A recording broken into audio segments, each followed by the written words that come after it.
রুশ president Vladimir Putin যা বলেন তা করেই ছাড়েন। ইউক্রেন যুদ্ধ বন্ধে ডোনাল্ড ট্রাম্পের মধ্যস্থতায় শান্তি আলোচনার তোড়জোড় চললেও নিজের লক্ষ্য থেকে এক চুলও সরে আসেননি পুতিন। মার্কিন প্রেসিডেন্ট ডোনাল্ড ট্রাম্প ও তার শান্তি আলোচকরা বারবার দাবি করছেন যুদ্ধ শেষ করতে আগ্রহী মস্কো। তবে মার্কিন গোয়েন্দা তথ্যে দেখা যাচ্ছে ভিন্ন চিত্র। প্রতিবেদন বলছে এখনও পুরো ইউক্রেন দখল এবং সাবেক সোভিয়েত ইউনিয়নভুক্ত ইউরোপীয় দেশগুলোর নিয়ন্ত্রণ পুনরুদ্ধারের স্বপ্ন দেখছেন রুশ প্রেসিডেন্ট।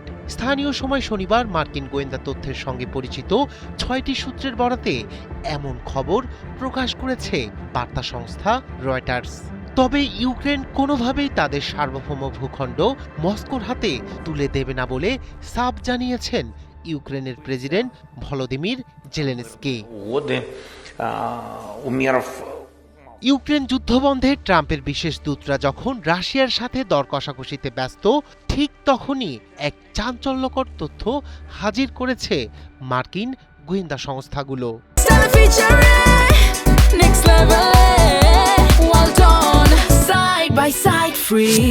গোয়েন্দা প্রতিবেদন অনুযায়ী এখনও পুরো ইউক্রেন দখল এবং সাবেক সোভিয়েত ইউনিয়নের অন্তর্ভুক্ত ইউরোপীয় অংশগুলো পুনর্দখলের লক্ষ্য থেকে সরে আসেনি রুশ প্রেসিডেন্ট ভ্লাদিমির পুতিন।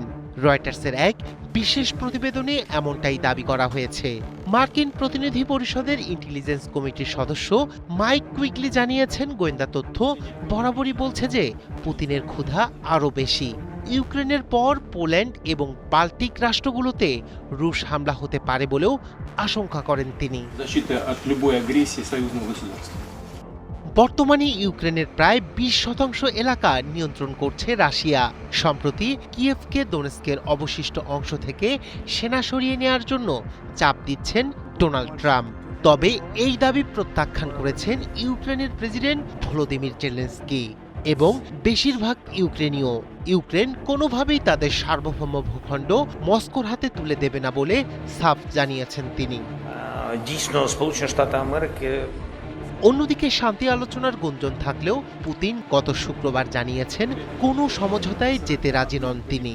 এদিকে পুতিন কি আসলেই কোনো চুক্তি চান নাকি পুরো দেশ দখল করতে চান তা নিয়ে অনিশ্চয়তা প্রকাশ করেছেন মার্কিন পররাষ্ট্রমন্ত্রী মার্কো রুবিও।